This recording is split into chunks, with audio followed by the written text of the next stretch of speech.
दोस्तों नमस्कार, मेरा नाम राहुल है और आप देखना शुरू कर चुके हैं आपका अपना चैनल बुद्धा इंस्पायर्ड। दोस्तों, पश्चिम बंगाल में विधानसभा का चुनाव और कल पहले चरण का मतदान संपन्न हो गया, लेकिन इस दौरान भारतीय जनता पार्टी के अलायंस यानी कि गोदी मीडिया और किस तरीके से भारतीय जनता पार्टी के उम्मीदवारों को दौड़ा दौड़ा कर कूटा गया है, आज उसकी चर्चा मैं आपसे, उसकी तस्वीरें आपको दिखाऊंगा। चर्चा क्या करूंगा उसके बारे में बताऊंगा और वो तस्वीरें भी दिखाऊंगा। किस तरीके से गोदी मीडिया का चैनल रिपब्लिक बांग्ला जो है दलाली करते हुए पकड़ा गया और उसके बाद वहां पर लोगों ने उसको खदेड़ दिया, दौड़ा दिया। वो तस्वीर आपको दिखाऊंगा। खबर, भारतीय जनता पार्टी के एक और उम्मीदवार जो बूथ पर जाकर बूथ जैमिंग का काम बताया जा रहा है कि कर रहा था और उसको बाद में आम जनता ने वहां पर दौड़ा लिया और दौड़ा क्या लिया, उसको कूट दिया बुरे तरीके से घेर कर और बड़ी मुश्किल से जान बचाकर वो भाग पाया। मैं बात शुभेंदु सरकार की कर रहा हूं, अभी वो तस्वीरें भी आपको दिखाऊंगा और खबर एक कर्नाटक से भी दिखाऊंगा। कर्नाटका में एक नफरती चिंटू को मुस्लिम परिवार को पाकिस्तानी और आतंकवादी कहना इतना महंगा पड़ा कि एक तरीके से आप कह लीजिए कि सरेआम उसकी इज्जत उतार दी गई और वो अपने आप को कहता रहा कि मैं डिफेंस से रिटायर हूं, हम डिफेंस से हैं, बहुत सारी बातें कर रहा था। लेकिन इस तरीके से बांटने वाली बात और किस तरीके से वहां पर हिंदू और मुसलमान सबने मिलकर उसकी ऐसी तैसी की, वो तस्वीरें भी आपको दिखाने की कोशिश करूंगा और इसके अलावा और भी बहुत सारी खबरें आपको दिखाऊंगा। लेकिन सबसे पहले इस तस्वीर को देखिए, शुभेंदु सरकार है ये, देखिए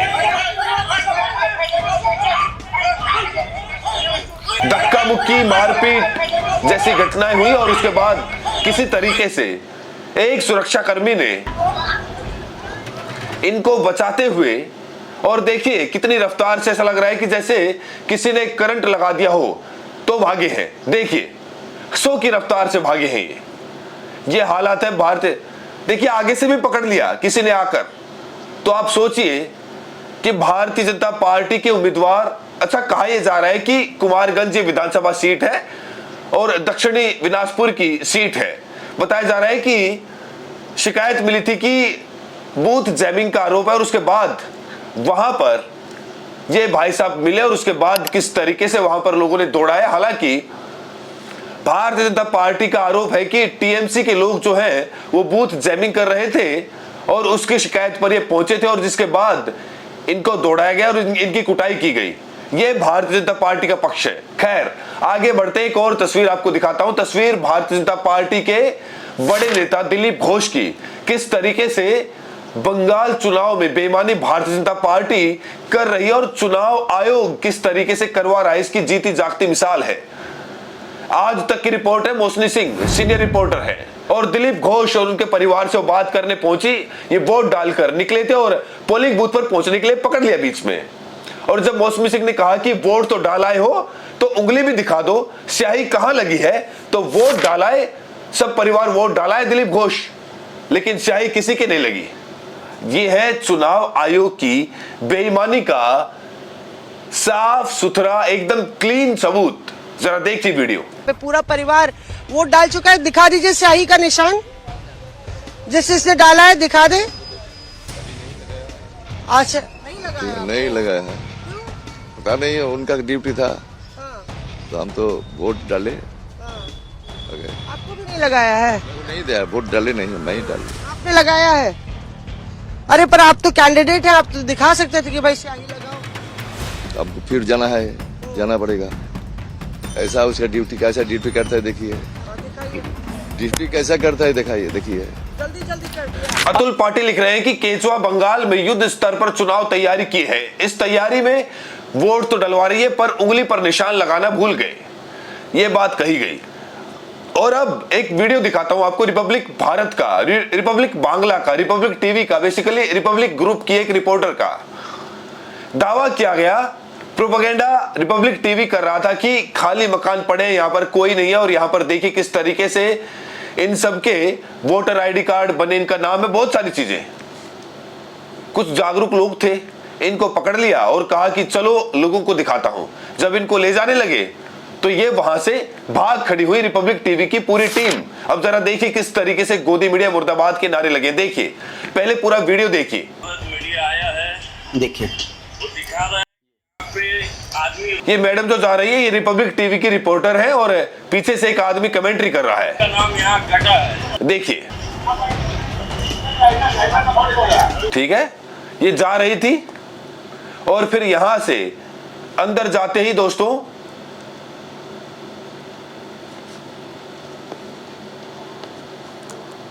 जब दिखाने लगा कि ये मैडम जो है वहां से उल्टे पांव लौटी, फिर जब जाने लगी तो देखिए किस तरीके से नारेबाजी हुई। देखिए,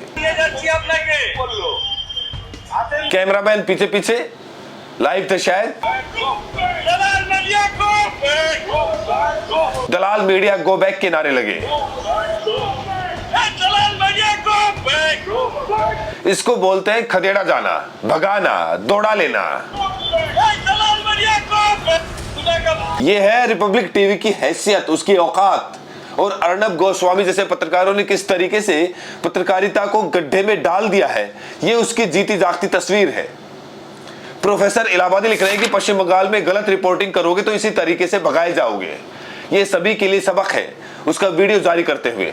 अच्छा, एक बात और मैं आपको बता दूं, मैं लगातार ये बात कह रहा हूं कि जो नेता होते हैं ना, उनकी कोई जाति, उनका कोई धर्म नहीं होता। लेकिन भारतीय जनता पार्टी ने काम किया। मैं क्यों कह रहा हूं, अभी आपको समझ में आएगी। नेता दरअसल सबसे एक तरीके से समय और सिचुएशन के हिसाब से वो अपना बातचीत का प्रकार, अपना आकार, अपना खान पान सब बदल लेते हैं।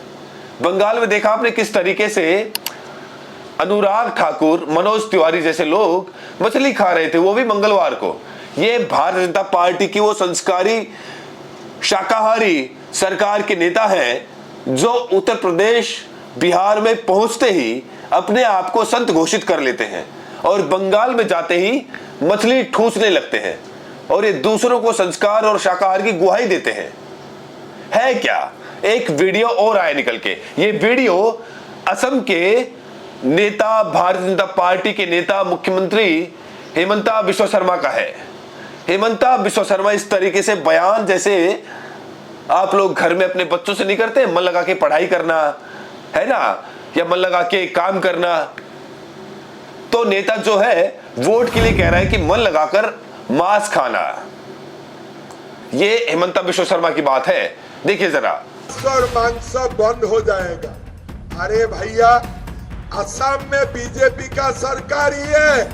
असम का सब लोग मांस और मांस दिल लगा के खाते हैं, दिल लगा के खाते हैं। मैं दीदी को बोलता हूँ, दीदी आप एक दिन मेरा घर में आ जाइए, नहीं तो मैं आपका घर में जाऊंगा। टेबल में बैठ के दोनों मांस खाने का कंपटीशन करूंगा।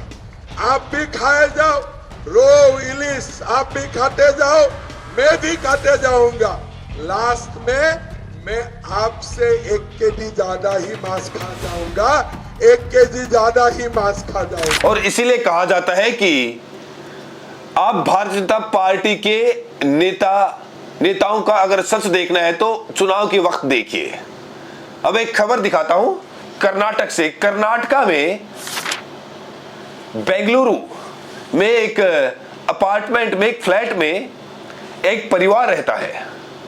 एक व्यक्ति रहते हैं जो रिटायर है, डिफेंस विभाग से बताते हैं अपने आप को वीडियो में। और आरोप है कि उनकी पत्नी पास के ही मुस्लिम परिवार को आतंकवादी और पाकिस्तानी कह रही है। भड़के हिंदू और मुस्लिम तमाम सारे लोगों ने इन भाई साहब के घर पर ये लोग गए और पूछा कि तुम्हारे बाप का हिंदुस्तान नहीं है, तुमने किस हैसियत से बात कही, किस तरीके से इनको लगता बना दिया। जरा देखिए। अंदर पेट्रियोटिज्म ज्यादा रहना, तुम्हारी बहन कैसा बोल सकती है किसी को तुम मुसलमान हो क्या, तुम टेररिस्ट हो क्या, कैसे बोल सकते यार? वो झगड़े में हो गया। हर एक इधर सेक्युलर माइंडेड है, सब लोग इधर आपस में अच्छे हैं। तुम्हारी एक गंद चीजों से, तुम्हारी गंद सोच से यहाँ पर गंद मत मचाओ। हाँ, सब लोग इधर हिंदू, मुसलमान, सिख, ईसाई सब एक हैं। तुम लोग तुम्हारे जैसे लोगों की तरफ से इधर आके धर्म जात पात लेके आके इधर मत बांटो लोगों को। देखा तो इस तरीके से द न्यूज बास्केट ने ये वीडियो जारी किया है और उसने लिखा है कि कर्नाटक में नफरत से भरे एक्स आर्मी ऑफिसर और एक मुस्लिम फैमिली को पाकिस्तानी जिहादी और आतंकवादी कह दिया। बस फिर क्या था, वहां के लोकल्स ने कायदे से आर्मी अफसर को सबक सिखाया और कहा कि कर्नाटक में नफरत मत फैलाओ, यहां सब मोहब्बत करने वाले रहते हैं। ये बात कही गई। दूसरी तरफ एक वीडियो मैंने आपको कल के वीडियो में कुछ तस्वीरें दिखाई थी, हालांकि वो वीडियो YouTube की तरफ से उसको प्रतिबंधित कर दिया गया, लेकिन उससे जुड़ा एक अपडेट आपको दिखाता हूं। आपको पता है कि वो महिला कल जो भारतीय जनता पार्टी की उस मंत्री के ऊपर चिल्ला रही थी क्योंकि ये लोग जाम लगा रखे थे और उसको वो बेटे को लेने स्कूल जाना था और ये बड़ी बेशर्मी के साथ महिलाओं के सम्मान की बात कर रहे थे। और जब महिलाओं के सम्मान की बात आई तो उसकी अपनी बात आई तो किस तरीके से उसी महिला को नीचा दिखाने के लिए लग रहे हैं। ये भारतीय जनता पार्टी के मंत्री का ये बयान सुनिए, जरा सुनिए। ट्रैफिक भी जाम हुई, ये बात सही है, लेकिन इसका मतलब इतनी असंसदीय भाषा में आप बोलोगे, वहाँ की इतना किसी को भी कुछ भी बोलोगे, मुझे बोला तो ठीक है, लेकिन पुलिस के बारे में भी बहुत गलत टिप्पणी उन्होंने वहाँ पर की। रास्ते में बॉटल पड़ी थी, वो फेंक के मोर्चा में वो उठा के मोर्चा में फेंक कर उन्होंने मारी, तो ये भी कोई सही मतलब ये है कि माफी मांगने की बजाय मंत्री महोदय जो है उस महिला को ही गलत ठहराने लगे और ये महिलाओं के आरक्षण की बात कर रहे हैं। इसीलिए कहा जाता है कि संघियों पर एक तरीके से उनकी बातों को वो क्या बोलते हैं, कैसे बोलते हैं और किस तरीके से एक्ट करते हैं, ये बहुत गंभीरता से देखना और सोचना चाहिए। बाकी इन सारे मुद्दों के बारे में आप क्या सोचते हैं, कमेंट्स में अपनी प्रतिक्रिया जरूर दें। बहुत बहुत शुक्रिया।